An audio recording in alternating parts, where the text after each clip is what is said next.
juga sesi ni kita ada dapat ditonton melalui Facebook Live. Okay, Facebook Al Ihwal Pelajar UPM.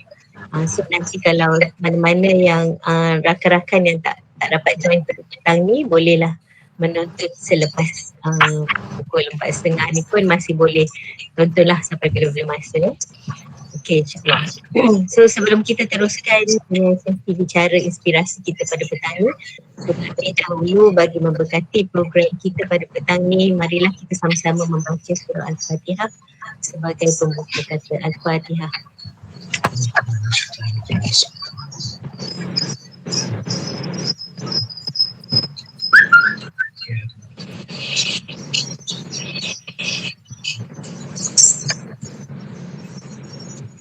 Amin, amin, amin ya rabbal alamin. Okey, bersama kita pada petang ni saya nampak ada 31 lah yang dalam online dan insyaAllah dia akan bertambah lah. Okey, dan selepas ni. Okey, Alhamdulillah. Saya nak perkenalkan lah okey, 3 ahli panel kita yang hebat pelaka pada petang ni. Okey, yang banyak melibatkan diri dalam kerja-kerja kesukarelawanan. Okey. Jadi Ida nak sebut ni kan panjang. Volunteerism. Okey, yang berbakti untuk orang lain. Okey, so panel pertama kita pada hari ni adalah Dr. Basri Hussein. Okey, boleh lambai sikit Dr. Basri? Ya, saya. Okey, beliau merupakan setiausaha Persatuan Advokasi Kecederaan Saraf Tunjang Malaysia atau Malaysian Spinal Cord Injury Advocation Association atau lebih dikenali dengan MASA. Okey, lepas ni Dr. Basri akan ceritakan lebih lanjut lah. Okey, panel kedua kita Encik Bukriman Sabri. Okey, lambai sikit. Assalamualaikum semua. Okey, pensyarah di Fakulti Ekologi Manusia, Ekologi Manusia sama dengan saya lah. Okey, dan juga memegang jawatan sebagai pengerusi Sahabat Masjid UPM. Okey, siapa? Okey, pengerusi Sahabat Masjid UPM. Menarik tu. Apa persatuan Sahabat Masjid ni, nanti kita dengarkan daripada pengerusian beliau nanti. Okay, panel ketiga kita pula Profesor Madya Dr. Nur Wahiza Wahad. Sahabat apa tu orang kata perjuangan lah dalam bidang OKU ni.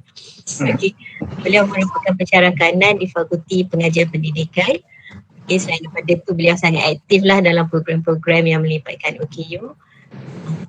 Jadi pengarah urusan WC ya disebut macam mana Dr. Reza? WC Sedia Berhad. Okey, ahli lembaga Yayasan Ihtimam Malaysia, okey, pengarah Global Muslim Mental Health. Okey, banyak lagi lah tanggungjawab yang beliau telah jalankan. Okey, so kita rasa sangat bertuah lah pada petang ni dapat bersama orang-orang hebat ni kan. So tanpa membuang masa, sebelum tu saya terlupa bersama kita juga ada 2 orang jurubahasa isyarat. Okey, Puan Hafidah yang sekarang ni tengah menggunakan bahasa isyarat dan juga Puan Haryanti sebagai pemudah cara lah untuk mana-mana penonton kita yang OKU pendengaran. Kita pun dapat belajar juga bila kita tengok suara dan juga kita tengok gaya bahasa isyarat tu. Okey, tanpa membuang masa, soalan saya lah kepada Dr. Basri. Saya perkenalkan dia sikit je kan sebagai setiausaha. So boleh tak doktor ceritakan sedikit lah tentang diri doktor, macam mana doktor dulu sebagai bukan kurang upaya, dah jadi kurang upaya disebabkan oleh spinal cord injury. Mungkin dan juga pelibatan doktor lah dalam Persatuan Advokasi Kecederaan Saraf Tunjang Malaysia. Okey, silakan. Assalamualaikum warahmatullahi wabarakatuh. Salam sejahtera semua. Alhamdulillahirabbil alamin wassalatu wassalamu ala asyrafil anbiya'i wal mursalin wa ala alihi wa sahbihi ajma'in. Saya kenalkan diri saya secara lanjut lah. Tadi Dr. Wan kenalkan secara pintas dulu, di mana saya seorang dulu berkursi roda yang sekarang ini terlibat secara langsung dalam Satuan Advokasi Kecederaan Saraf Tunjang Malaysia. Nama saya penuh Basri bin Husin. Sebenarnya saya ni sebelum ni saya memang boleh berjalan apa semua lah. Tapi pada 2014 pada ketika itu saya sedang melanjutkan pelajaran saya di bidang PhD di Universiti Melaya, Akademi Pengajian Islam Muslim Melaya dalam bidang pengajian falsafah. Paruh daripada perjalanan saya itu saya demam denggi. Mula-mula asal saya itu saya demam denggi. Kemudian saya di hospital, sembilan hospital doktor sahkan saya denggi dan ada virus denggi menyerang saraf tunjang saya sehingga menyebabkan saya kena operate dan kursi roda. Sebelum tu saya nak cakap saya asal dari Kedah, berkahwin dengan orang Johor. Kemudian saya tinggal di Pantai Dalam Kuala Lumpur. Kira tak jauh lah dengan UPM apa semua tu. Kemudian dah 2 orang anak, seorang lelaki, seorang perempuan, seorang lelaki. Kemudian pekerjaan sekarang ni saya merupakan seorang pembantu peribadi kepada yang mana beliau merupakan kursi pada Majlis Dakwah Negara. Saya bekerja pribadi meskipun dalam suasana PKP ni bekerja dari itu memberi kelebihan sebab kerja-kerja online, kerja-kerja editing apa semua. Kemudian degree kita, PhD saya semua dari UM.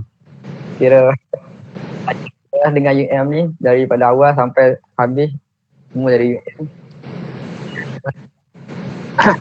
Dengan penglibatan saya dalam Satuan Advokasi Kecederaan Saraf Tunjang ataupun Final Court sendiri Advocacy Association, ia sebenarnya baru saja ditubuhkan secara rasmi under ROS lah. Kita dengan ROS secara rasmi pada bulan Julai 2018. Tapi sebelum tu kita sebenarnya telah bergerak secara tak langsung, di mana persatuan ini dia memberi sokongan secara langsung ataupun tidak langsung kepada individu yang mengalami kecederaan saraf tunjang. Sebenarnya individu yang mengalami kecederaan saraf tunjang macam saya ni, dia dipanggil emosi ataupun emosional lah. Sebab sebelum ni kita berjalan, tiba-tiba Allah uji kita dengan tak boleh berjalan. Jadi kita nak menerima hakikat bahawa aku ni dah tak boleh jalan. Doktor pula cakap awak perlu berkursi roda sepanjang hidup.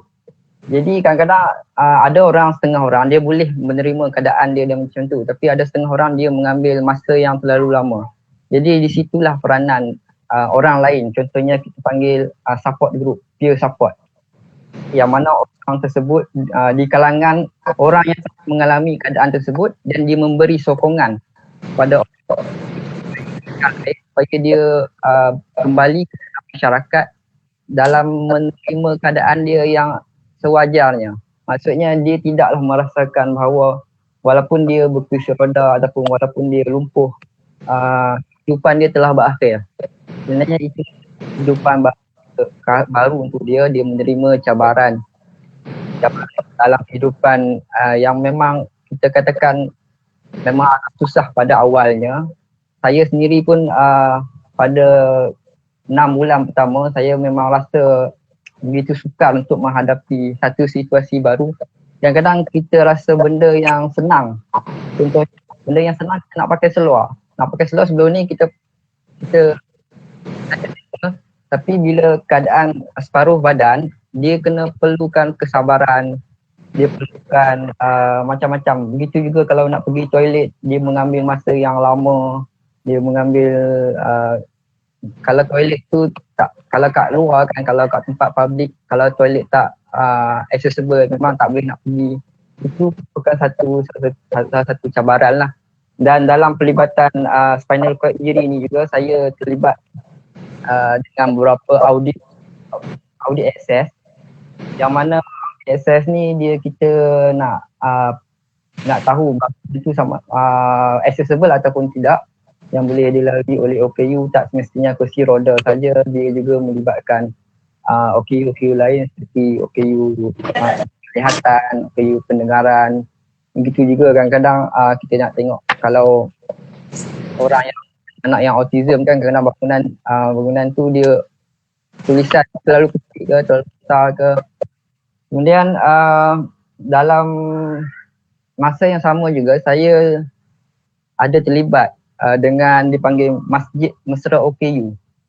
Pada ketika itu saya bersama dengan Profesor Dr. Asia dan juga dengan beberapa OKU lain seperti Encik Hafiz, Encik Azhari. Encik Hafiz ni seorang OKU penglihatan, Encik Azhari daripada Putrajaya.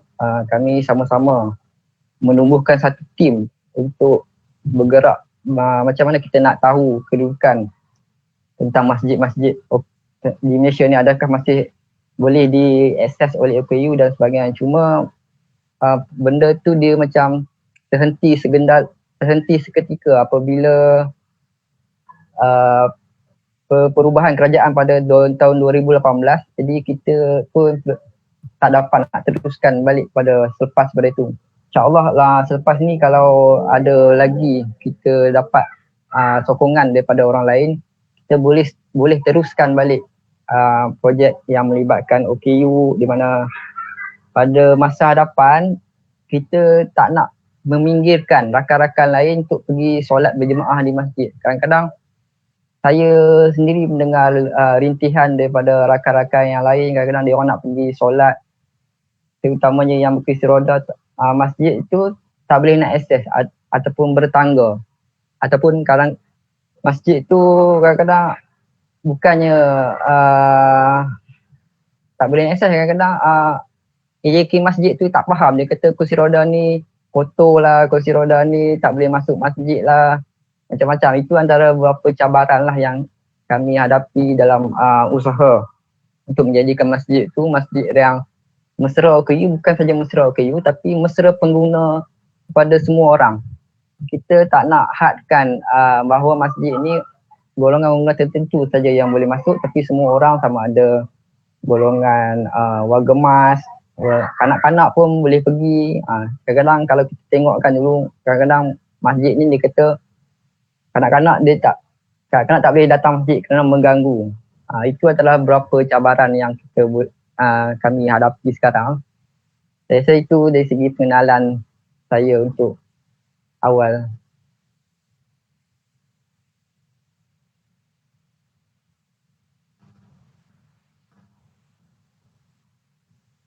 Dr. Wan. Dr. Wan, salam. Sorry. Okay. Terima kasih. Kadang-kadang terlupa kan nak unmute.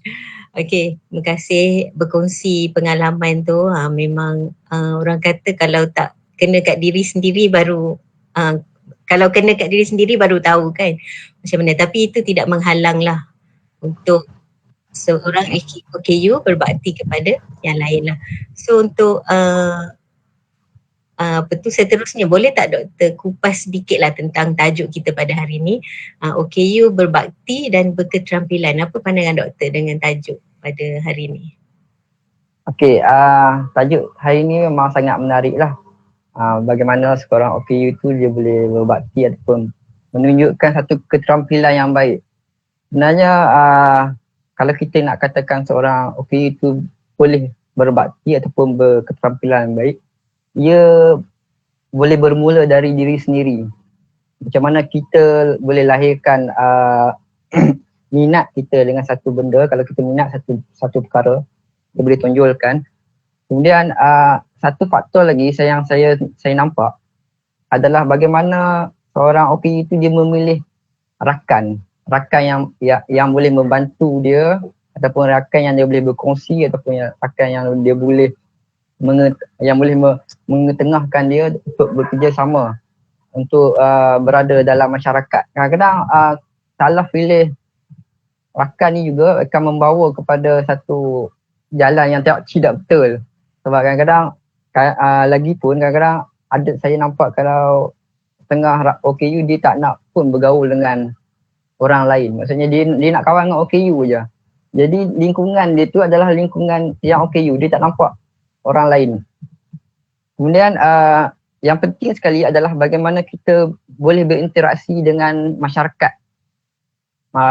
Kadang-kadang saya sendiri kadang-kadang rasa awkward ataupun rasa kekok apabila kita berinteraksi dengan masyarakat. Orang nampak kita ni macam satu macam objek yang aneh lah, ataupun kita dulu sebelum PKP ni saya sebenarnya suka naik LRT ataupun naik pengangkutan awam. Walaupun saya boleh memandu, saya nak tengok gelagak masyarakat. Kadang-kadang saya pergi KLCC sendiri, saya tengok gelagak orang. Bila kita lalu tu dia jeling apa semua tu kan. Itu adalah kita nak tonjolkan macam mana kita boleh nak lihat bagaimana orang melihat kita. Kadang-kadang saya tegur orang lain, apa khabar apa semua. Dia orang senyum, dia orang okey je. Kadang-kadang perasaan tu pun dia datang daripada diri kita sendiri. Kita terlalu merasakan terasing padahal orang lain tak ada pun benda tu. Saya pernah buat satu eksperimen test. Saya letakkan dipanggil kamera dekat wheelchair saya tu. Saya rekod perjalanan saya pergi NU Central, pergi ke FCC apa semua tu 2 jam saya sah. Kemudian saya rekod balik. Tujuan saya tu adakah sebab orang kata bila kita naik kursi roda ni orang tengok kita pandang semacam.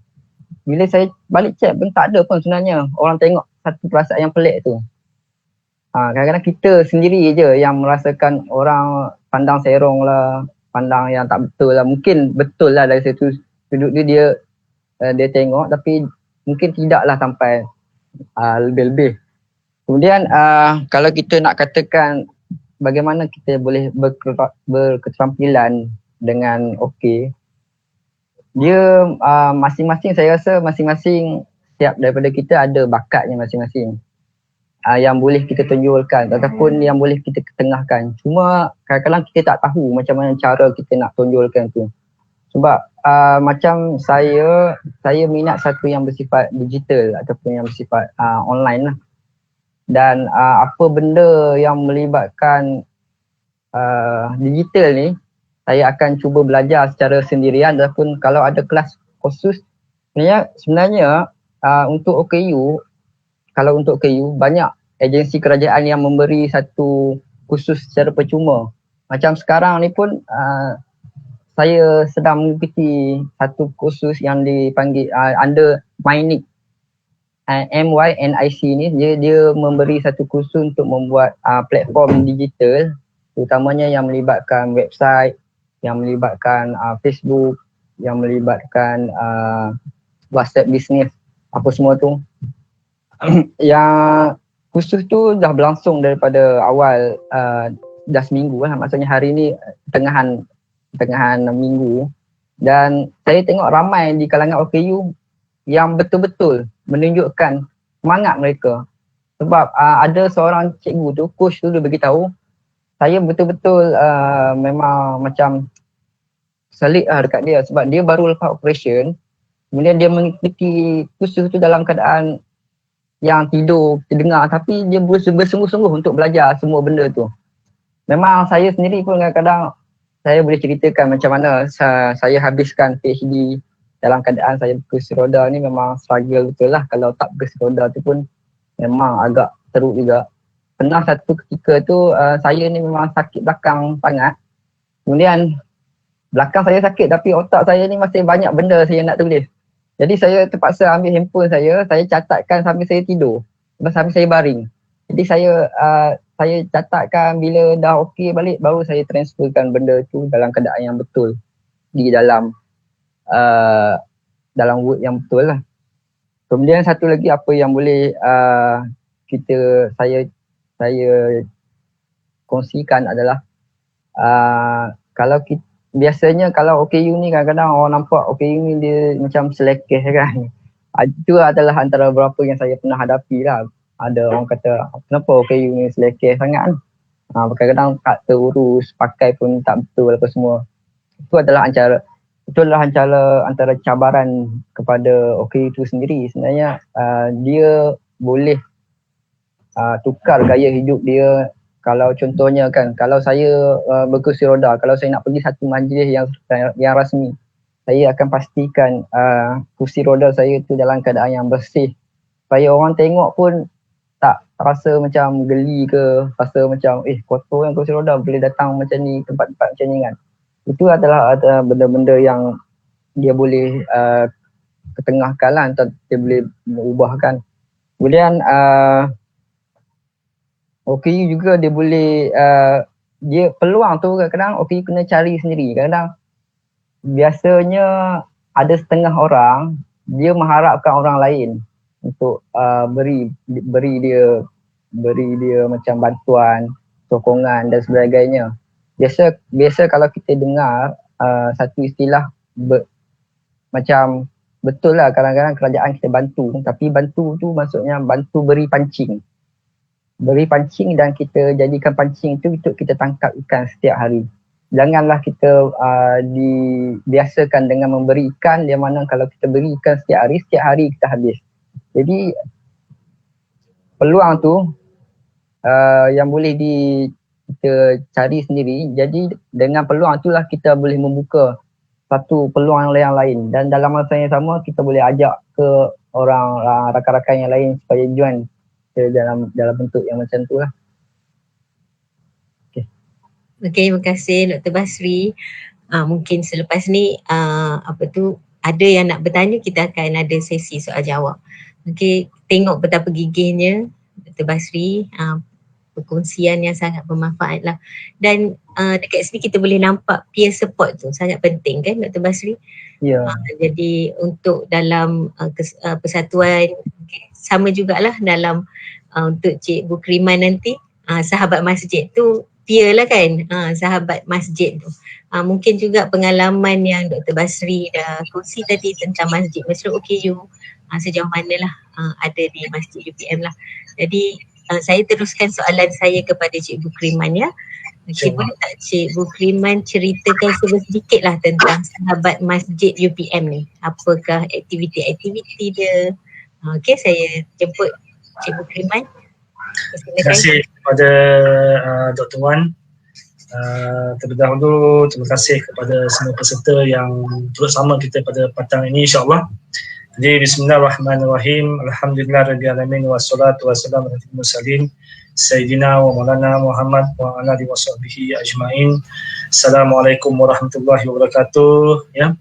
Yang saya hormati ya, yang berusaha ya Dr. Wan, yang saya hormati barisan panel lah ya, yang bersama-sama pada petang ini.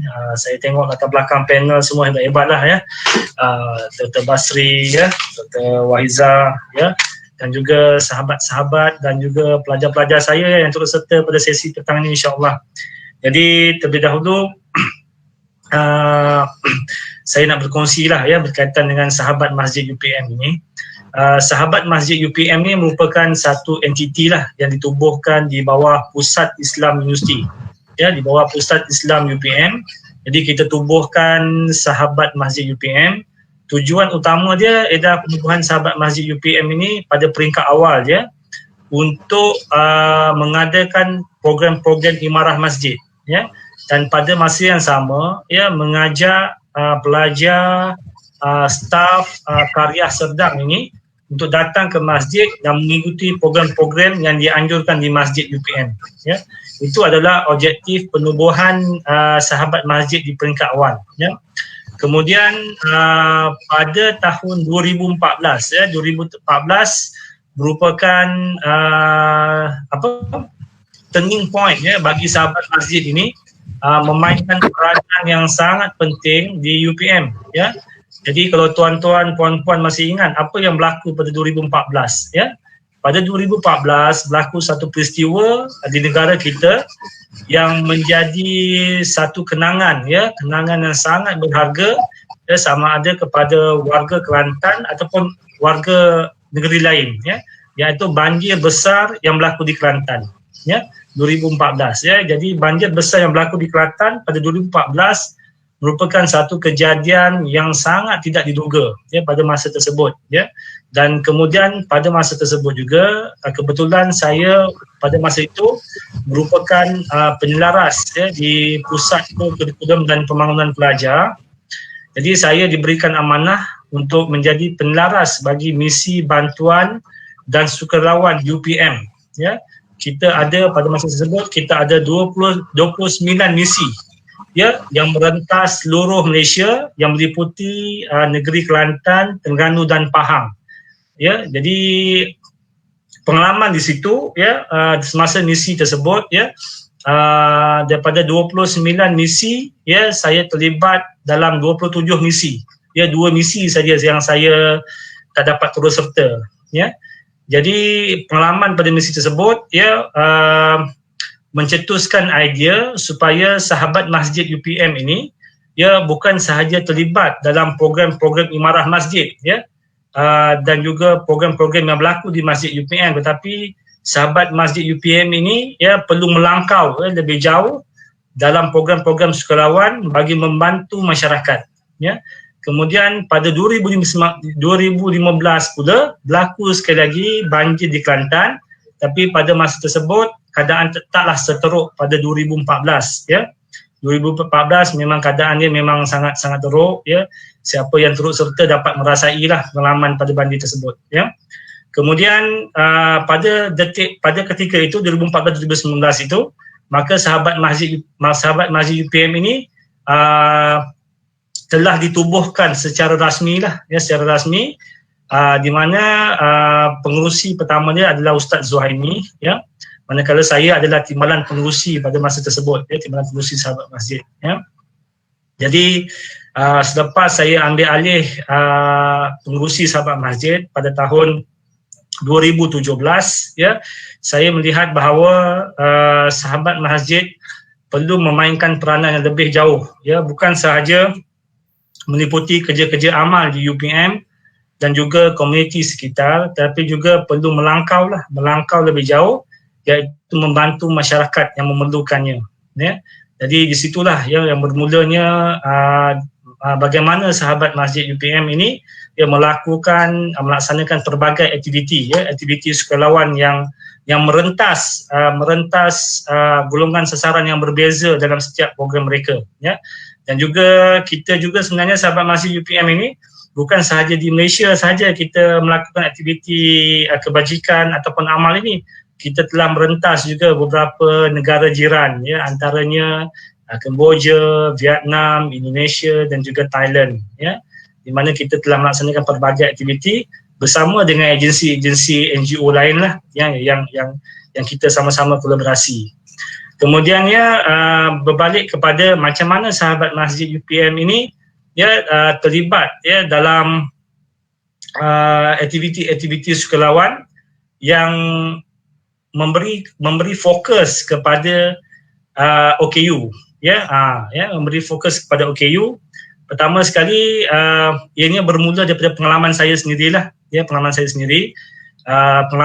mengajar ya, dan semasa dalam satu kuliah tersebut, satu kursus tersebut, dalam satu semester tersebut ya, saya menerima ya seorang pelajar OKU ya. Dan pelajar OKU tu saya tak tahu dia pelajar OKU ya. Sebab kalau kita tengok pensyarah ni, kalau kita dapat senarai SMP, nama SMP tu dekat situ tak dinyatakan ya status pelajar ya, sama ada dia normal ataupun OKU ya. Jadi bila saya buat kelas selama 3 hari kelas ya, saya dapati bahawa ada seorang pelajar ni yang tak masuk kelas ya berturut-turut pada hari pertama, kedua dan ketiga tersebut ya. Kemudian saya tanya kawan-kawan rakan sekelas, saya kata kenal tak pelajar ni ya, dia merupakan seorang pelajar perempuan ya. Mereka kata tak kenal, tak pernah kenal nama tu ya, mungkin sebab kursus berbeza kan. Jadi pada hari tersebut saya kebetulan habis kelas tu saya turun ke bawah ya. saya punya bilik kelas saya dengan kelas tu satu level pada tingkat 3, level yang sama. Satunya lepas kelas saya terus masuk office saja. Ya, pada hari tersebut saya turun ke bawah untuk ada urusan kat pejabat, dan saya bertembung dengan seorang pelajar. Ya, seorang pelajar yang pelajar OKU lah, ya, duduk di tepi tangga, bangunan saya lah. Jadi saya tanya dia, nak ke mana? Saya tanya kan. Dia kata, saya ada kelas. Dia kata, saya ada kelas dekat atas. Oh ya ke kan? Kenapa tak naik kelas? Dia kata, saya tak boleh naik. Saya tak boleh nak panjat tangga. Dia kata, oh okey. Dan bila dia bangun tu baru saya tahu bahawa dia pelajar OKU lah, ya. Jadi saya tanya dia, kelas siapa ni kat atas ni kan?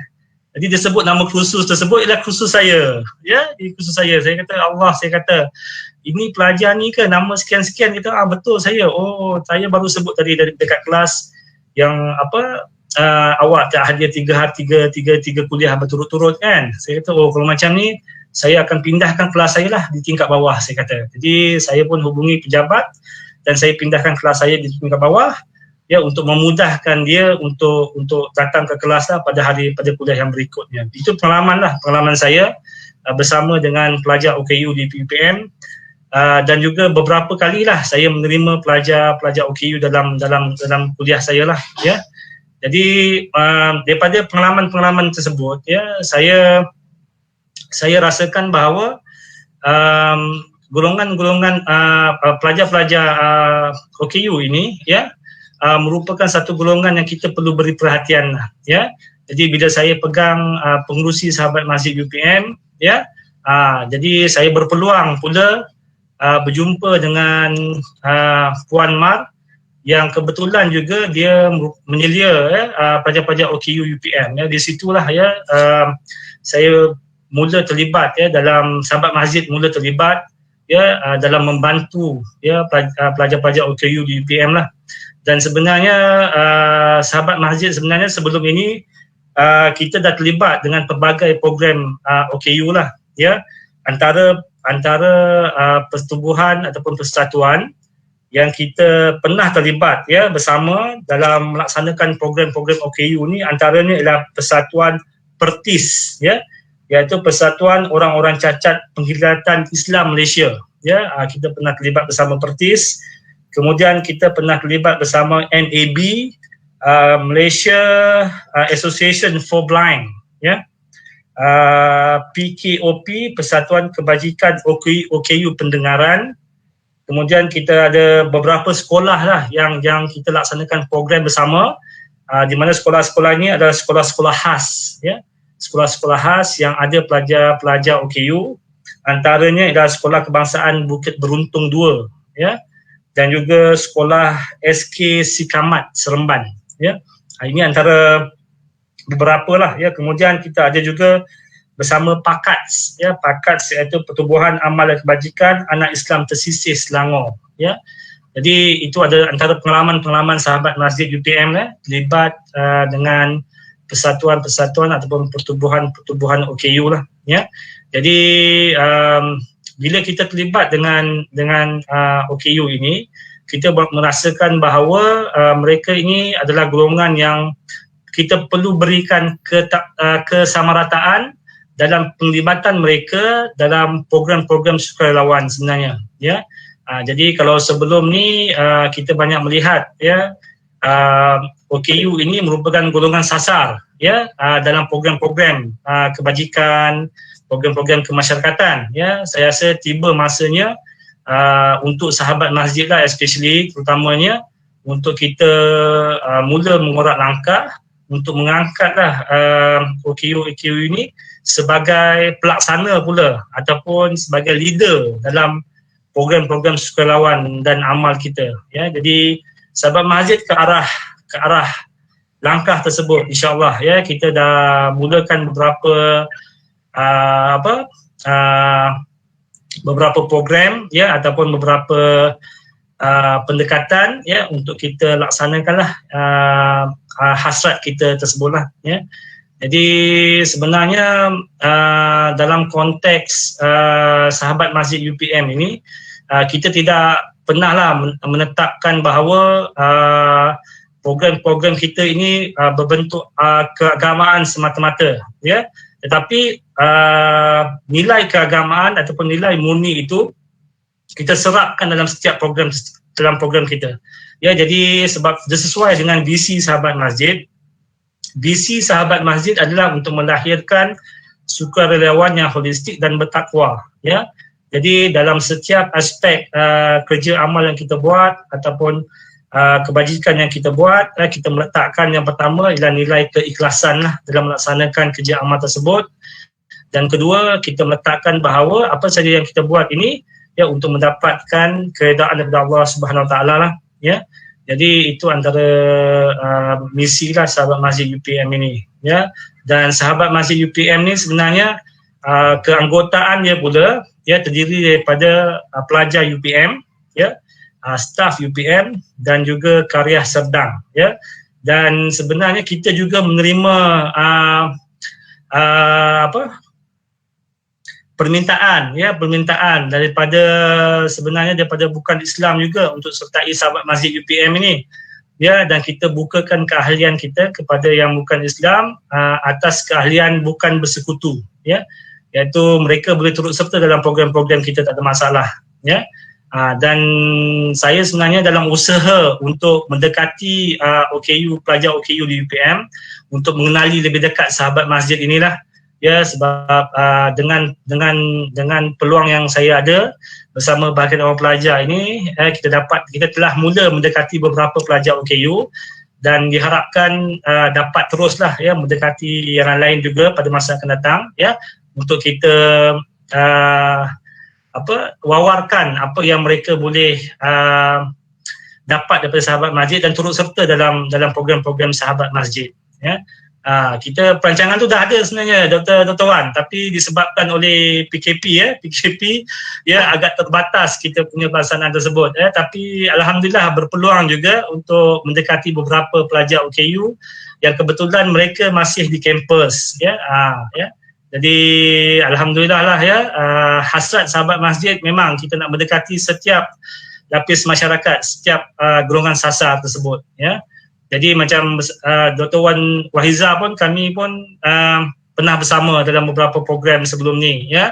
Jadi itu pun satu pengalaman yang sangat berharga lah kepada sukarelawan Sahabat Masjid, ya. Yes. InsyaAllah. Jadi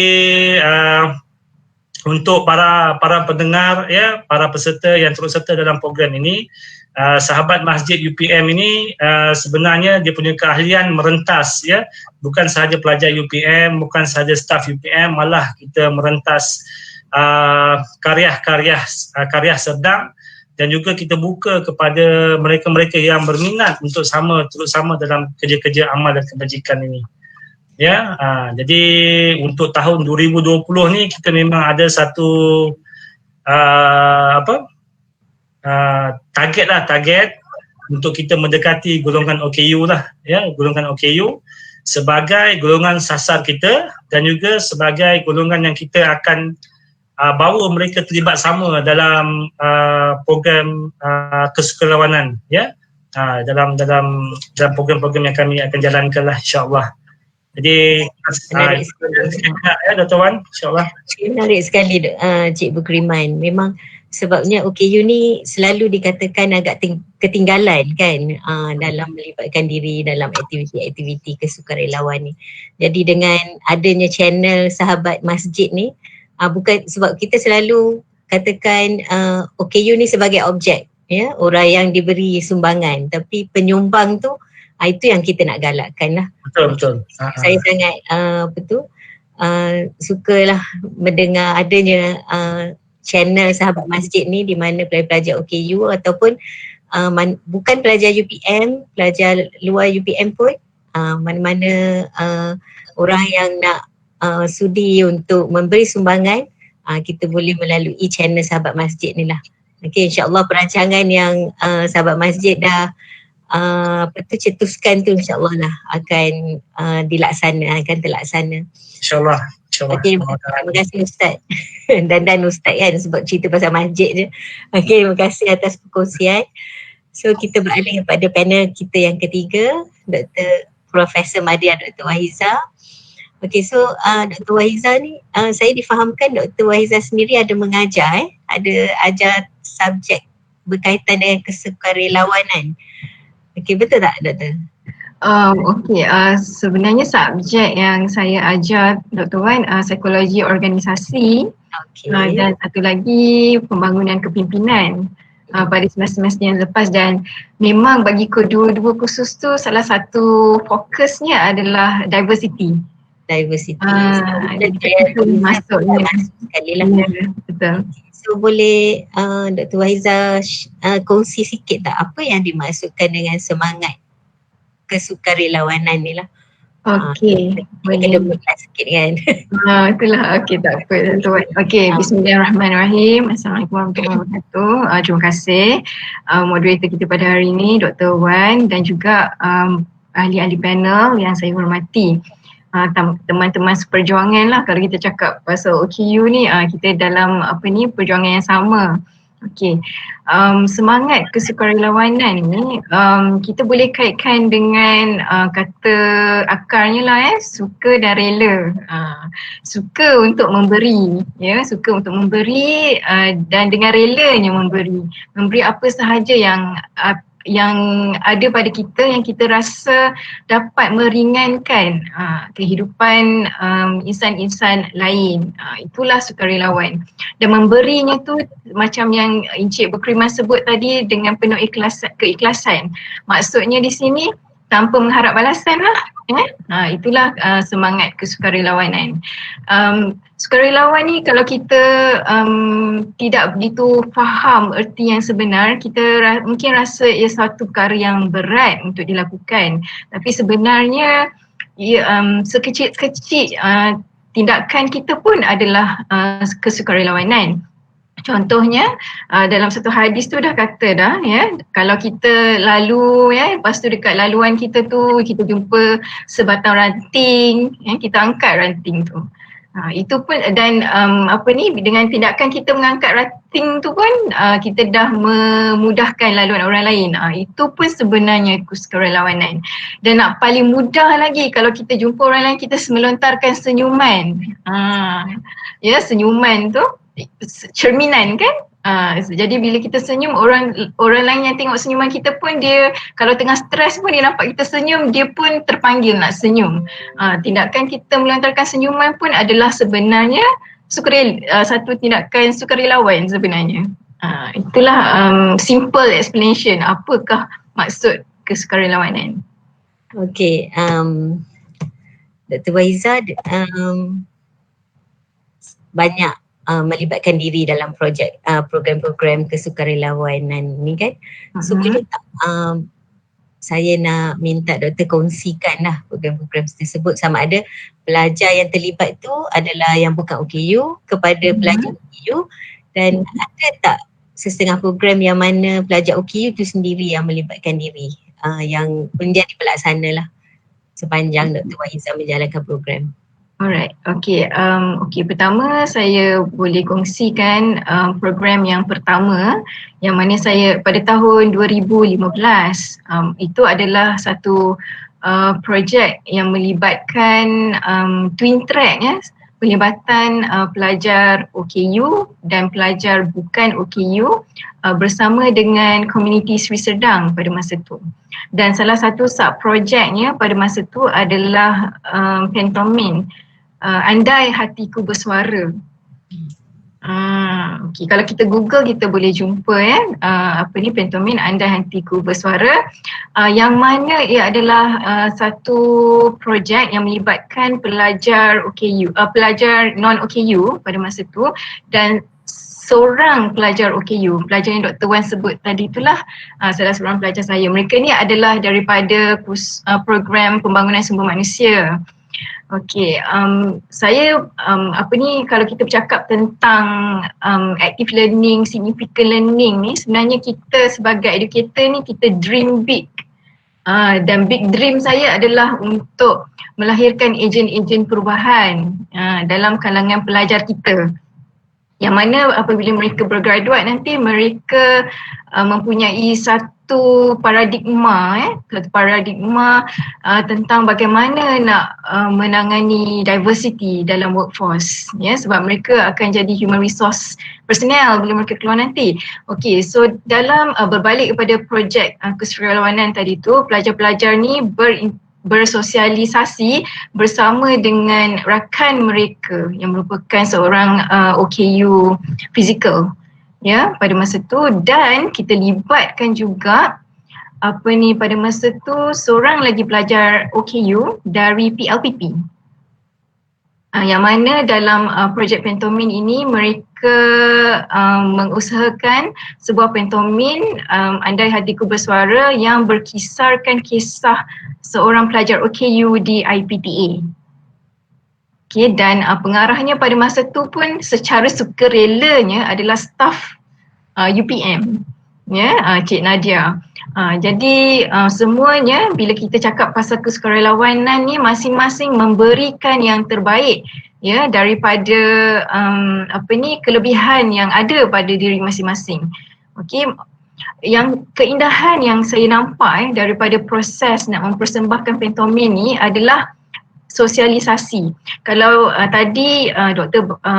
Basri ada sebut tentang pelajar OKU tak boleh nak bersendiri, ya, dalam nak menjadi berketerampilan ni, ya, tak boleh bersendiri. Memang saya setuju sangat pendekatan twin track tu adalah pendekatan yang terbaik, dan dalam proses nak melaksanakan pentomin Andai Hatiku Bersuara ni, saya dapat melihat bagaimana proses sosialisasi antara pelajar bukan OKU UPM dengan pelajar OKU UPM dan juga seorang lagi pelajar OKU dari PLPP. Ya, bagaimana proses itu secara gradual, ya, secara progresif telah dapat menerbitkan pemahaman, ya, pemahaman daripada pengalaman mereka berinteraksi antara satu sama lain, pemahaman tentang bagaimana untuk berinteraksi dan bersocialize antara OKU dan juga bukan OKU. Yang saya dapat lihat sebenarnya orang-orang kita, orang Malaysia ni sebenarnya bukan mereka tidak caring. Saya rasa mereka lebih kepada tidak berapa tahu cara yang betul, tidak begitu diberikan pendedahan tentang pemahaman yang betul bagaimana kita nak berkawan dengan kawan-kawan OKU kita. That's why bila kurang pemahaman, kurang pengetahuan, itu yang jadi panel kita sebut tadi, bila dipandang OKU, pandang pelik je kan. Tapi sebenarnya melalui proses-proses sosialisasi, melalui projek-projek kesukarelawan yang sebegini lah, mereka dapat belajar secara perlahan, secara automatik, dengan melalui pengalaman itu sendiri, bagaimana sebenarnya, ya, berkawan dengan rakan-rakan OKU. Jadi mereka selepas itu lahir sebagai ejen-ejen perubah. Kalau kita dapat tengok di skrin ni, kita nampak kat situ, ya, satu logo Tekad tu. Ya, Tekad tu sebenarnya adalah satu NGO yang ditubuhkan oleh saya pada tahun 2015 tu bersama dengan pelajar-pelajar UPM, okey, OKU dan juga bukan OKU.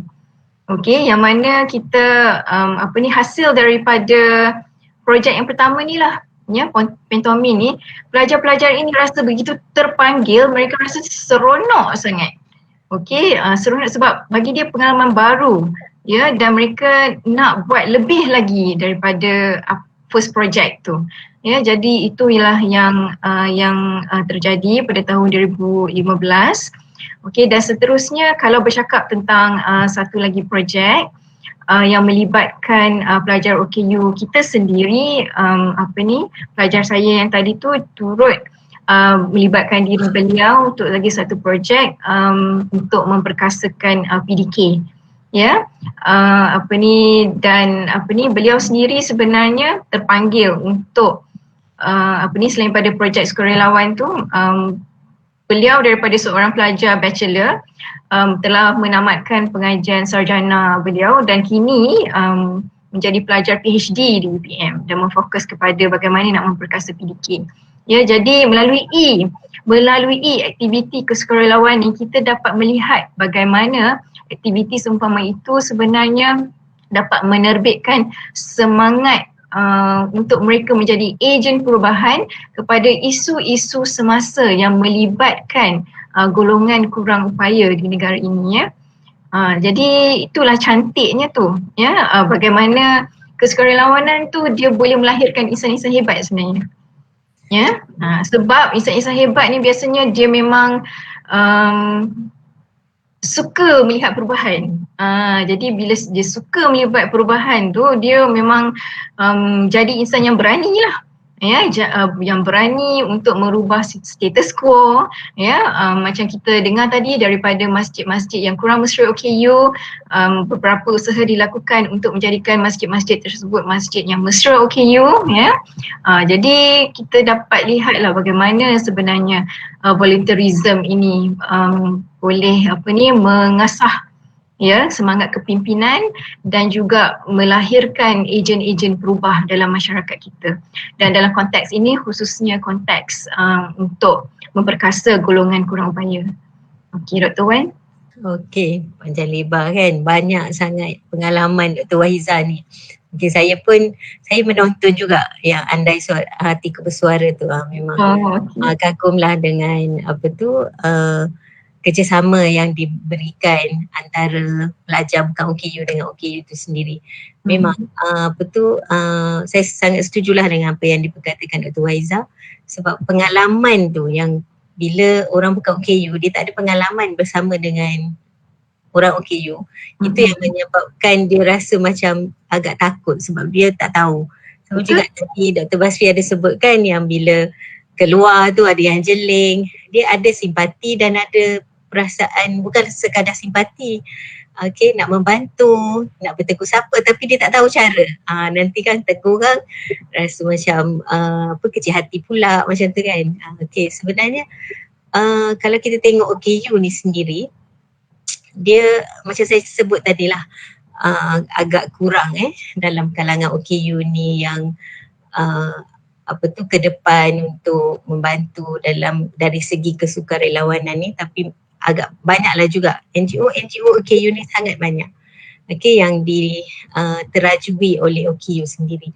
So macam mana pandangan Dr. Wahiza lah tentang OKU yang aktif ni, yang aktif berbakti dengan kerja-kerja sukarela ni, akan dilihat lebih berketerampilan berbanding dengan yang tidak melibatkan diri. So macam mana kita nak cetuskan biar OKU ni ke depan untuk menjadi yang lebih terampil lah dengan bakti-bakti yang diberikan.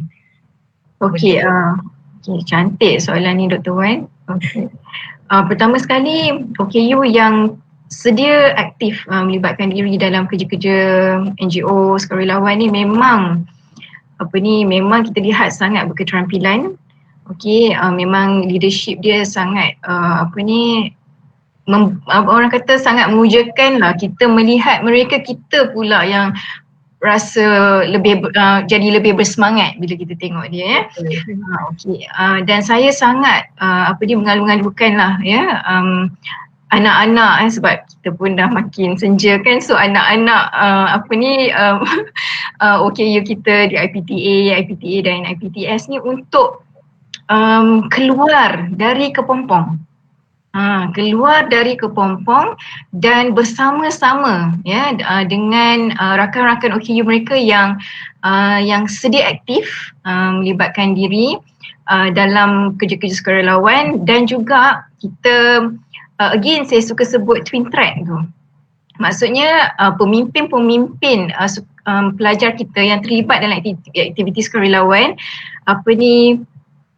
dia paut tangan, ya, dipanggil bersama pelajar-pelajar OKU yang ada di kampus mereka untuk sama-sama melibatkan diri dalam aktiviti sukarelawan. Kalau kita baca research yang lepas, ya, berkaitan dengan volunteerism, Dr. Wan, memang ternyata hasil dan impak daripada volunteerism activity sebenarnya lead to quality of life.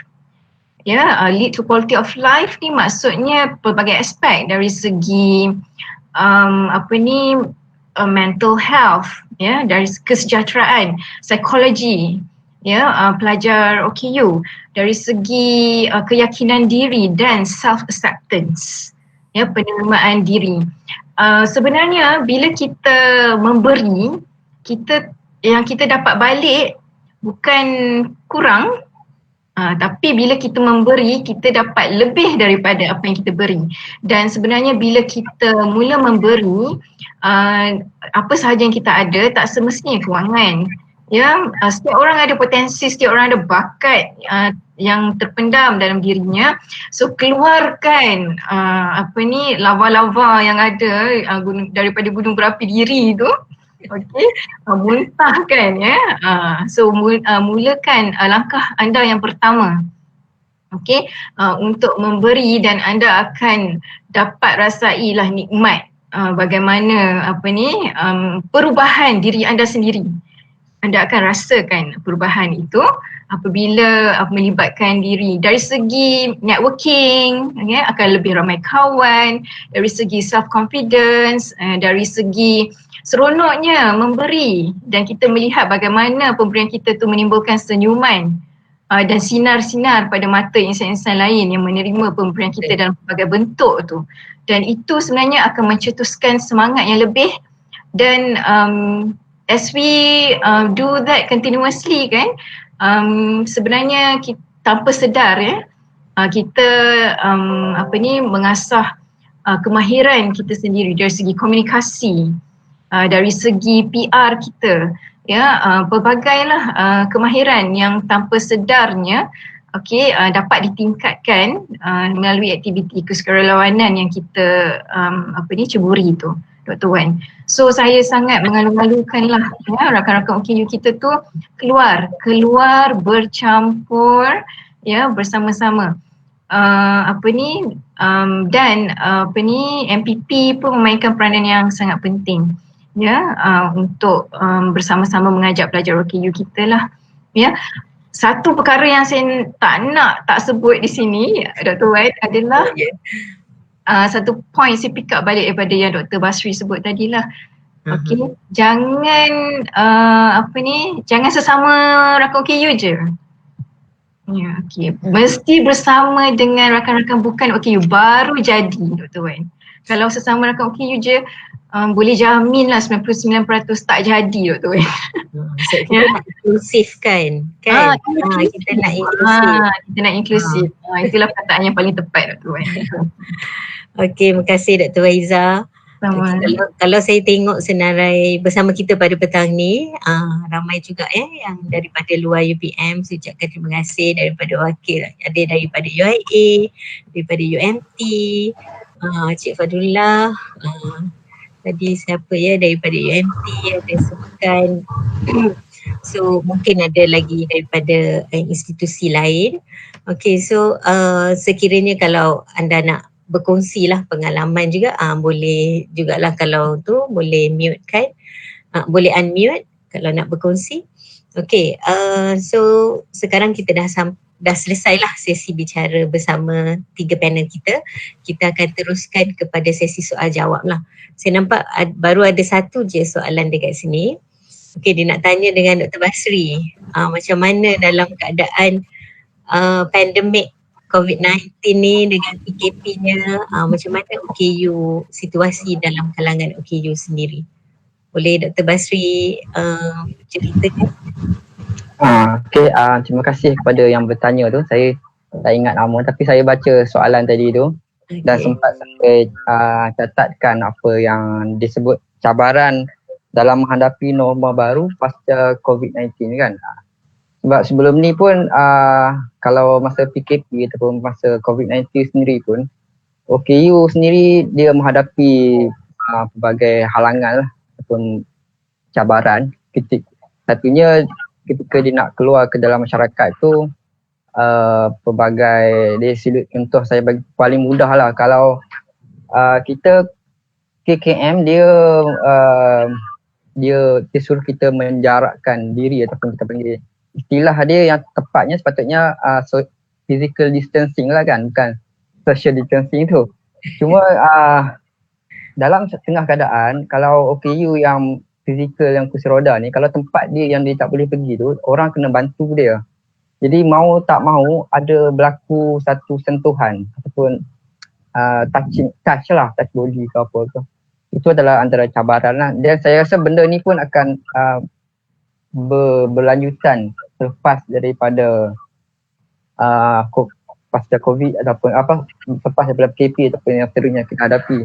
Kemudian pada minggu lepas pun sendiri saya masa persatuan yang saya memutuskan, saya telah buat satu forum bersama dengan penasihat. Kita orang ada penasihat perubatan. Kita akan bertanyakan isu-isu semasa lah berkenaan dengan isu kini terutamanya COVID-19 ni. Antaranya yang sebut adalah kalau sebelum ni dari segi persoalan hygiene terutamanya orang yang menggunakan device, assistant device. Sebagai contoh, kalau OKU fizikal yang menggunakan tongkat, jadi tongkat dia tu dia kalau keluar dia kena balik bersihkan selalu. Kalau OKU penglihatan dia menggunakan white cane, dia keluar dia balik dia kena cuci selalu. Begitu juga kalau yang menggunakan kursi roda ni lagilah sensitifnya sebab tangan dia tu nak wheel, kemudian dia perlu sentuhan. Begitu juga kena bawa hand sanitizer, sebab kalau macam contohnya OKU penglihatan, dia kadang-kadang dia tak nampak jalan kan, dia tersentuh sana, tersentuh sini, kemudian nak tekan lift lah apa semua. Itu adalah antara cabaran yang mungkin saya katakan selepas daripada, mungkin sebelum ni pun dia perlu gunakan benda tu, tapi satu amalan norma baru yang dia perlu bawa ke depan adalah lebihkan aspek kesihatan diri. Sebab kadang-kadang musuh yang kita tak nampak ni susah sikit kita nak jaga kan, kerana tempat tu kita tak tahu pun kotor. Begitu jugalah kalau macam kita pergi ke toilet awam, kita sebab ramai yang menggunakan benda macam tu, jadi aspek kebersihan tu perlu dipertingkatkan lah. Satu lagi mungkin kalau dari segi OKU pendengaran, untuk sebelum ni pun memang ada beberapa isu yang mereka hadapi dari segi nak mendapatkan informasi secara tepat, terutamanya dalam sidang media yang dikendalikan oleh Dr. Nur Syam. Kadang-kadang ada tengah tu dah ada jurubahasa tapi dilindungi pula oleh beberapa perkataan yang di tengah sign interpreter tu kan, kemudian lindung pula perkataan yang keluar bawah tu kan. Jadi itu adalah beberapa isu cabaran yang mereka hadapi lah. Begitu juga saya sentuh sikit dengan OKU mental ni kan. OKU mental ni bukanlah kita katakan dia gila, tapi dia ada satu perasaan yang bila isu pandemik ni timbul, mereka lagilah perasaan mereka tu lagi berdebar-debar. Boleh ke nak keluar, boleh ke tak keluar. Nanti kalau jadi macam tu, dia macam soalan bertanya-tanya. Kemudian apabila PKPP dan seterusnya kita akan hadapi fasa-fasa seterusnya ni, mereka masih lagi mungkin kita katakan satu perasaan yang berada melengkar dalam kefikiran dia orang, selamatlah ketak lagi, dia macam curious. Jadi itu mungkin isu-isu kalau kita rasa kita sembang secara serius dengan sembang secara dekat dengan dia orang secara baiklah, kita sembang betul. Kemudian tadi ada Dr. Waiza sebut tentang bagaimanakah saya nak kesentuh sikit macam mana peer support ni. Peer support ni saya terbaca satu artikel dari luar negara, bagaimana peer support dia memberi kesan yang lebih tinggi daripada orang lain. Contohnya kan, kalau seorang orang yang mengalami cacat penglihatan, dia baru mengalami cacat penglihatan, tiba-tiba ada seorang psikologis lah, saya ambil contoh lah, pergi menasihatkan dia, sukar untuk dia nak terima sebab psikologis tu dia tak pernah menghadapi benda tu.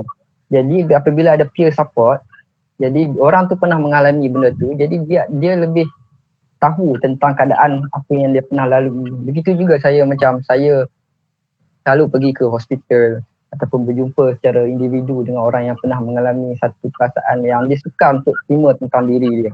Doktor bagi nasihat pun dia tak nak terima.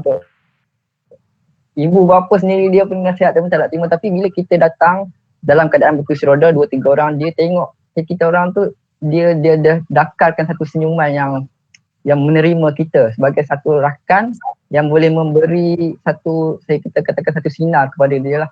Kemudian kita sembang dari hati ke hati, kita nasihat macam ni.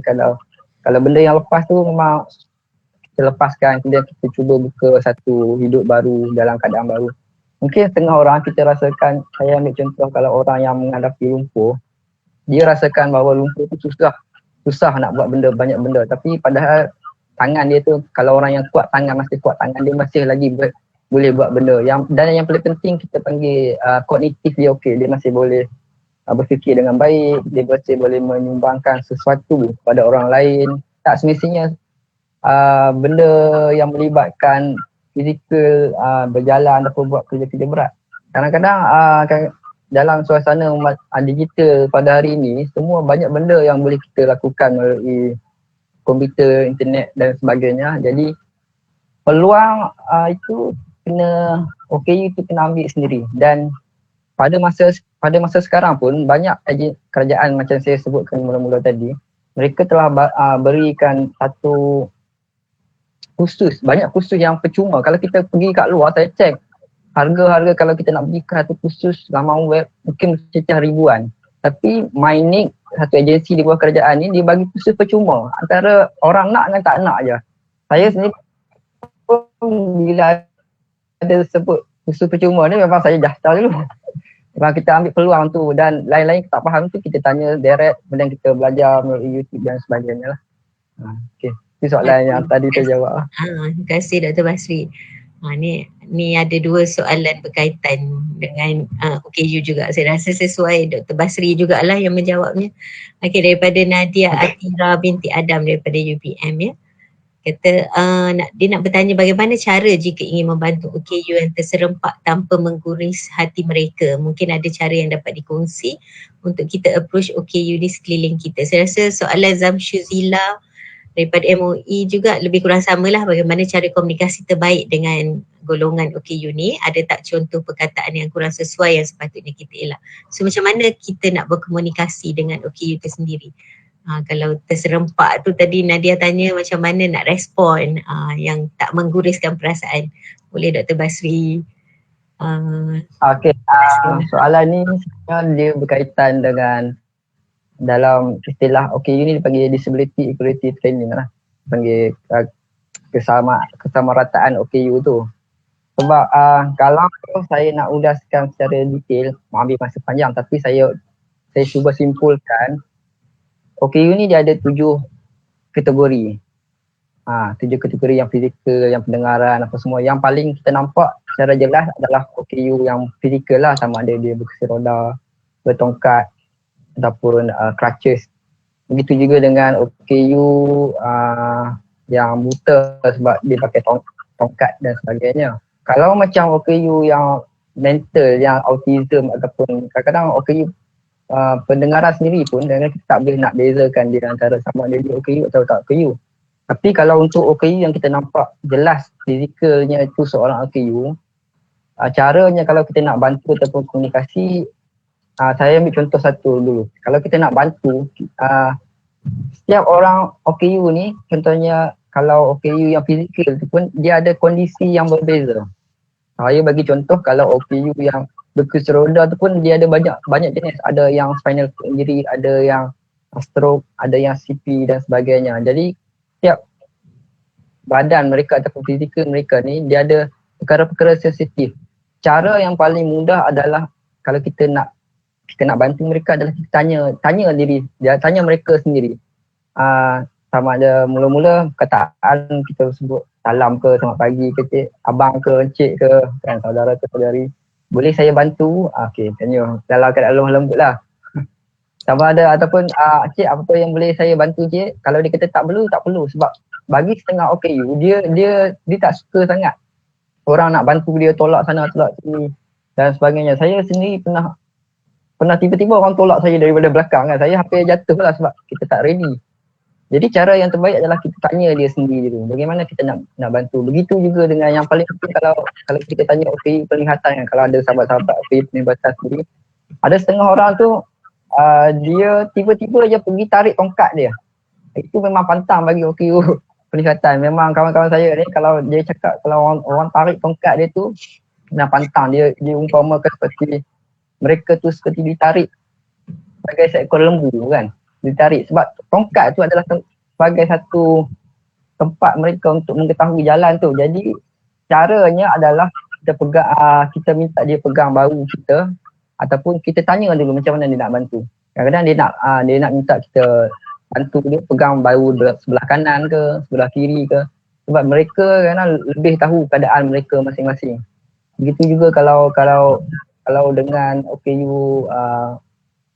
OKU pendengaran, kadang-kadang cara mudah sekarang ni adalah kita sebab tengah orang dia tak tahu cara nak berkomunikasi dengan sign language kan. Saya sendiri pun tak tahu. Kadang-kadang kita ambil pen ke ataupun kalau ada handphone kita buka satu note tu kita tanya apa. Kadang benda-benda yang simple bolehlah kita tanya apa khabar ke, alam ke. Itu adalah mungkin saya katakan cara komunikasi yang terbaik lah untuk mereka adalah tanya mereka sendiri. Jangan kita pandai-pandai tiba-tiba nak angkat kursi roda ke, tiba-tiba nak tolak ke, tiba-tiba nak tarik orang yang bertongkat kita ke nak tarik nak tolong. Itu memang tak boleh lah. Satu kita panggil kurang ajar lah dengan mereka. Okey, jadi kena tanya dulu. Tanya dulu. Okey, terima kasih Dr. Basri.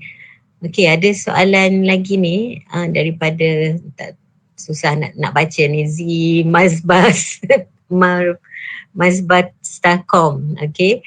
Dan soalan dia, sumbangan bagi OKU semasa pandemik COVID ini diterima dalam bentuk bagaimana? Adakah makin mudah bagi mereka atau ada masalah yang berlaku?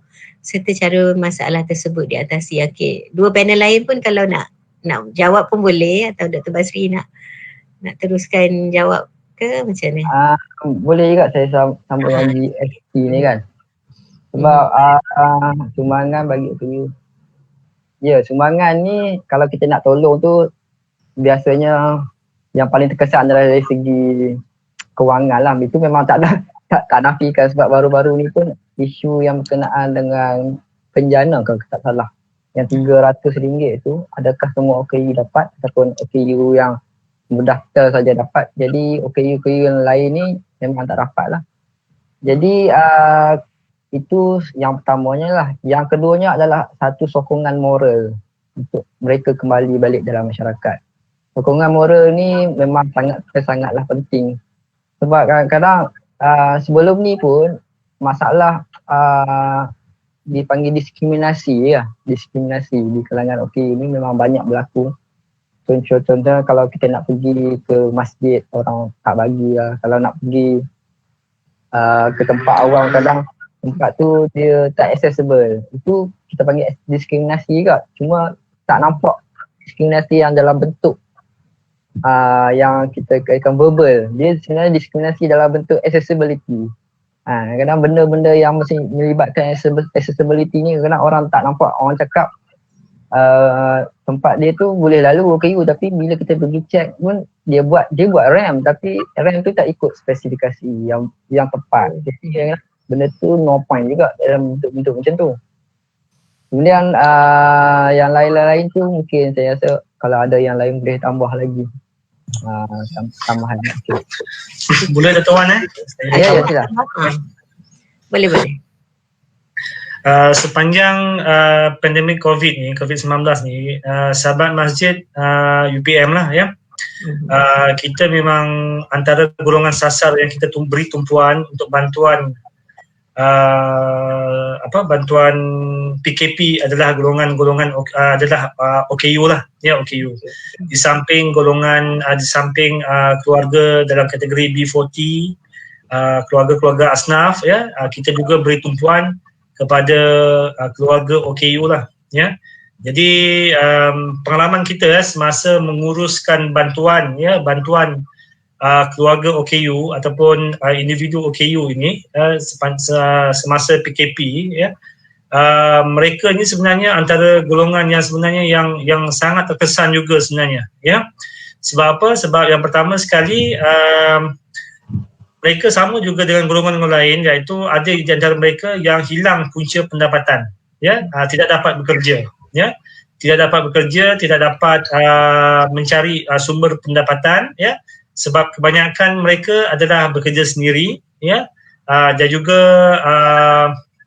membuat kerja-kerja di mana tempat lokasi dia bekerja tu tutup, ya, disebabkan oleh PKP, ya, jadi hilang punca pendapatan di situ, ya. Jadi kalau kita tengok kepada senario semasa, ya, banyak tumpuan diberikan kepada golongan-golongan B40 dari segi bentuk bantuan, ya. Tapi sebenarnya OKU juga merupakan golongan yang terkesan, ya, yang sangat terkesan, yang menurut pengalaman kami lah yang kami lihat, ya. Jadi proses kita membantu tu sebenarnya untuk OKU ni dia agak berbeza sedikit, ya, berbanding dengan golongan B40 yang kita beri bantuan, ya. Kalau macam contohnya kalau kami hantar bantuan kepada keluarga asnaf ataupun keluarga B40, ya, kita boleh sediakan satu drop point, iaitu kita kata berjumpa di satu lokasi dan keluarga tersebut datang untuk ambil sumbangan tersebut di lokasi tersebut lah, ya. Semasa PKP kita ada prosedur penjarakan dan sebagainya, ya. Tapi kalau kita terima maklumat, ya, bagi keluarga OKU tersebut, ya, proses tersebut kita kena terus hantar kepada keluarga berkenaan, ya. Jadi sukarelawan kita akan bila dapat information bahawa keluarga yang kita nak bantu ni adalah keluarga OKU, selalunya kita bantuan tersebut memang sampai depan pintu lah, ya, sampai depan pintu untuk kita serahkan kepada keluarga berkenaan, sebab kita faham keadaan tersebut, ya, menyukarkan untuk mereka menerima sumbangan tersebut di suatu tempat ataupun di suatu drop point lah, ya, di mana sumbangan itu diberikan, ya. Kemudian saya lihat satu lagi aspek sebenarnya semasa PKP ni ialah tentang golongan-golongan OKU ini juga mereka ni adalah yang sensitif juga, ya. Sensitif ni maksud dia yang mungkin keadaan kesihatan itu, ya, diri mereka tu menyebabkan dia macam berisiko juga, ya, berisiko untuk terdedah kepada keadaan luar, ya. Jadi macam contoh sama juga keadaannya macam golongan warga emas, ya, kita tak galakkan untuk keluar dan sebagainya. Saya rasa ya, daripada pengalaman kami yang diceritakan oleh OKU ini, mereka juga merasakan bahawa kalau mereka tu keluar, dia akan mendedahkan kepada risiko kesihatan mereka, ya, disebabkan oleh yang contohnya Dr. Basri sebut ada OKU yang ada spinal, ya, ada injury dan sebagainya dalam proses rawatan, dalam proses pemulihan. Jadi itu adalah benda-benda yang masyarakat kena ambil berat, ya. Masyarakat sekitar kena ambil berat bahawa mereka ada jiran yang OKU. Jadi bila kita ada tahu kita ada jiran yang OKU, jadi proses memberi bantuan tu di kalangan masyarakat lebih baik, ya. Tadi ada satu soalan sebut pasal prihatin, ya, ya. Jadi inilah masa yang untuk kita faham keadaan mereka dan kita tunjukkan kita punya keprihatinan untuk membantu golongan membantu OKU ini, ya. Yang ketiga saya lihat, ya, semasa PKP ini, ya, masalah yang dihadapi oleh OKU ialah tentang rawatan, ya, rawatan ataupun dia punya treatment, ya, contohnya fisioterapi, ya, fisioterapi. Ada satu OKU, ya, yang saya ziarah, ya, disebabkan oleh PKP, dia punya sesi fisioterapi tu berhenti, ya. Jadi dia tak dapat nak sambung dia punya sesi fisioterapi dia yang sepatutnya dia perlu buat, ya, seminggu sekali, ataupun dalam satu tempoh tu sebulan sekali tu dia kena jalani fisioterapi tersebut di pusat-pusat fisioterapi lah. Jadi bila berlaku PKP terhenti, ya. Bila terhenti ni dia kata nanti bila dia mula semula dia macam back to A, ya. Jadi dia dah jalani proses fisio tu mungkin peringkat F.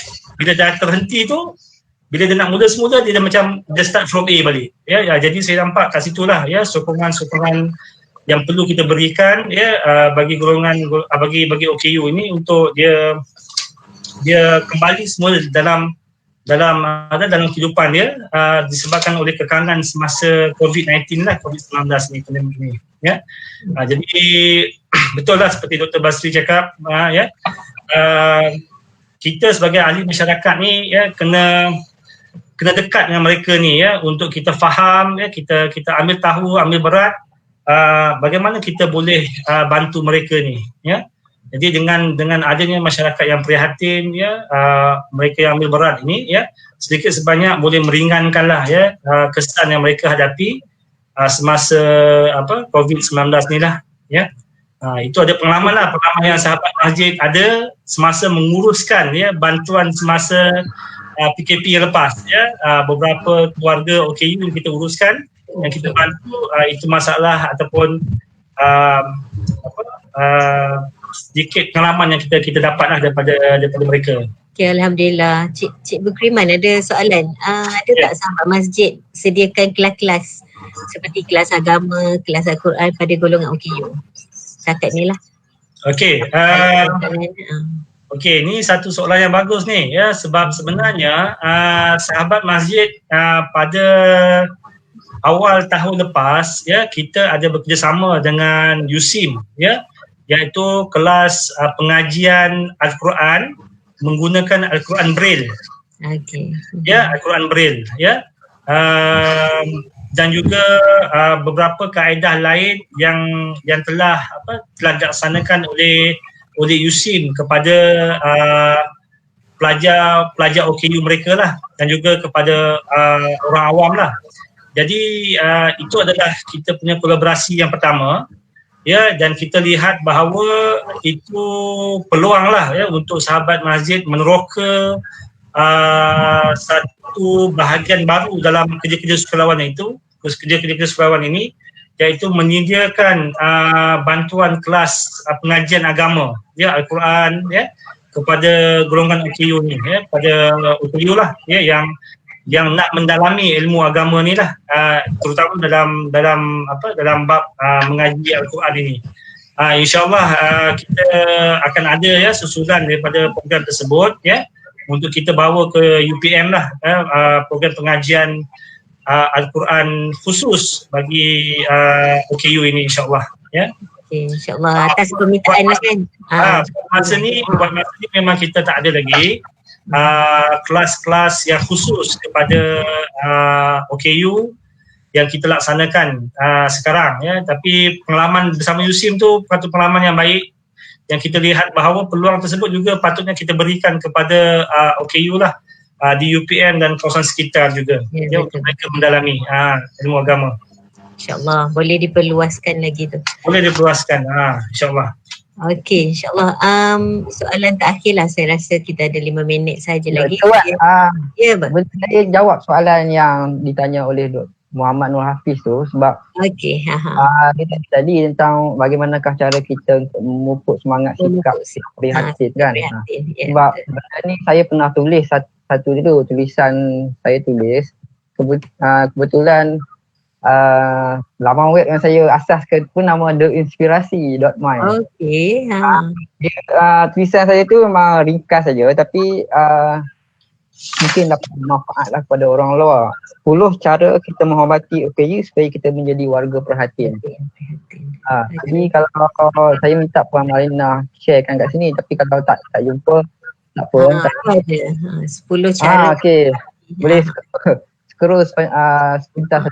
Antaranya adalah satunya, kita tidak menyalahgunakan parking OKU itu sendiri.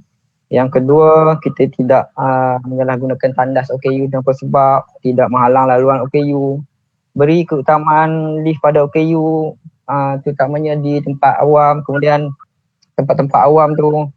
Kemudian yang paling penting nombor 6 ni, kalau kita ada anak kecil, kita ajar anak-anak kita supaya tidak mengejek OKU. Sebab benda ni kalau dia atas ibu bapa kita juga. Kalau kita, kadang-kadang ibu bapa sendiri yang bersikap jelek terhadap OKU, macam mana anak-anak kita nak hormat pada OKU itu sendiri. Kemudian kalau kita pergi ke pasaria, kita nampak anak-anak orang tu tantrum ataupun macam guling-guling atas lantai ke apa, kita jangan terus jas je bang, sebab kadang-kadang dia orang ada hyperactive, benda-benda macam tu kan. Kemudian yang 8 tu saya dah ulas tadi, kita tanya OKU sendiri macam mana kita nak bantu mereka. Kemudian jangan, kalau tengok OKU tu jangan sindir ataupun tunjuk muka ekspresi yang pelik-pelik. Kita tengok tu macam kita sindir muka tak betul dan sebagainya. Kemudian yang ke-10 yang terakhir itu adalah kita bercakap dengan nada yang biasa. Dan yang paling penting adalah kalau kita ada rakan-rakan kita, cuba sebarkan artikel yang saya tulis ni. Walaupun simple, tapi masyarakat di luar sana tu dia tak faham lagi macam mana cara kita nak memupuk semangat. Cara bantu OKU. Kadang-kadang inilah 10 asasnya. Dan kalau ada yang nak tolong buat video yang lebih menarik pun silakanlah, sebab benda ni benda basic. Sebab saya hanya mampu menulis je bentuk macam ni. Kalau ada yang nak buat dalam bentuk video ke dan sebagainya, memang silakanlah. Okey, menarik tu Dr. Basri. Okay. Untuk memupuk sikap yang prihatin ni, Dr. Waiza ada nak tambah ke? Ada nak tambah Dr. Waiza? Okey, memupuk sikap prihatin. Okey, selain daripada bentuk sumbangan yang yang berbentuk fizikal, kita boleh juga menyalurkan bentuk sumbangan lain seperti informasi dan maklumat terutamanya pada waktu PKP ni. Sebenarnya bila kita sebut tentang OKU dan accessibility ni, saya kadang-kadang melihat keindahan PKP ni bila kita yang bukan OKU ni terbatas pergerakan dan juga aspek-aspek lain, sebenarnya memberi sedikit sebanyak pengalaman lah tentang isu accessibility. Ya, dulu kita boleh ke mana-mana saja, tiba-tiba kita pun terbatas dan sebagainya. Dan termasuk pasal informasi tadi tu, kalau saya boleh share, sumbangan yang kita boleh berikan juga dalam bentuk ilmu dan pengetahuan. Semenjak PKP sebenarnya Bersih Sdn Bhd telah pun memulakan e-bengkel bantuan penulisan tesis kepada semua pelajar OKU di Malaysia. Okey, di peringkat sarjana muda dan juga PhD. Ya Dr. Wan, sebab kita prihatin dengan pelajar-pelajar OKU kita dari segi kita dengar suara hati mereka dan juga pengalaman mereka tentang kadang-kadang susah nak akses untuk penyediaan dan sebagainya. Jadi kita di sini cuba memberikan sokongan lah. Dalam bentuk tu, dulu kita buat setiap hari Ahad, bermula bulan April, sekarang ni kita buat 2 kali sebulan lah. Okey, jadi boleh je WhatsApp saya kepada pelajar OKU yang sedang menonton ataupun yang mengenali rakan-rakan OKU di IPTA yang memerlukan sokongan dari segi penyediaan tesis ni, boleh ikuti bengkel kami. WhatsApp saya saja untuk daftar secara percuma 012-207-8054. Itu adalah handphone number peribadi saya lah ya. Jadi kita akan bagi Google Form yang boleh register. Setakat ni kita memang ada student tetap yang mengikuti kita tiap kali kita buat bengkel tu Dr. Wan. So ini adalah satu lagi bentuk sumbangan yang Bersih boleh berikan semasa PKP dan post PKP lah. Okey, itu saja Dr. Wan. Okey, Alhamdulillah kita dah melewati jam 4.30 Oh okey. memang tak habis kan. Okey, betul. Seronok isu OKU ni. Okey, so terima kasihlah saya ucapkan kepada 3 panel kita pada petang ni, Dr. Basri, Cikgu Kriman, Dr. Waiza. Okey, dan 2 orang jurubahasa kita tak dilupakan, Puan Hafidah dengan Puan Haryanti, ya. Dah sama-sama memberi sokongan lah pada petang ni. Okey, so Alhamdulillah kepada semua rakan penonton juga. Okey, Alhamdulillah sampai ke hujung program lah bersama kita. Jadi saya sekali lagi ucapkan terima kasih atas kerjasama semua. Dan sebenarnya untuk bicara inspirasi ni, kita setakat ni kita dah programkan ada 4 siri lah. Jadi kita akan jumpa lagi minggu depan pada hari dan waktu yang sama, insyaAllah. dengan tajuk untuk minggu depan adalah OKU aktif dan terbilang. Kita nak OKU kita aktif dalam segala bidang kan, bukan sekadar yang berbakti, aktif dalam sukan untuk menjadi OKU yang terbilang. So semua dijemputlah untuk sama-sama kita pada minggu hadapan. Okey, terima kasih saya ucapkan. Assalamualaikum warahmatullahi wabarakatuh. Waalaikumsalam. Terima kasih juga.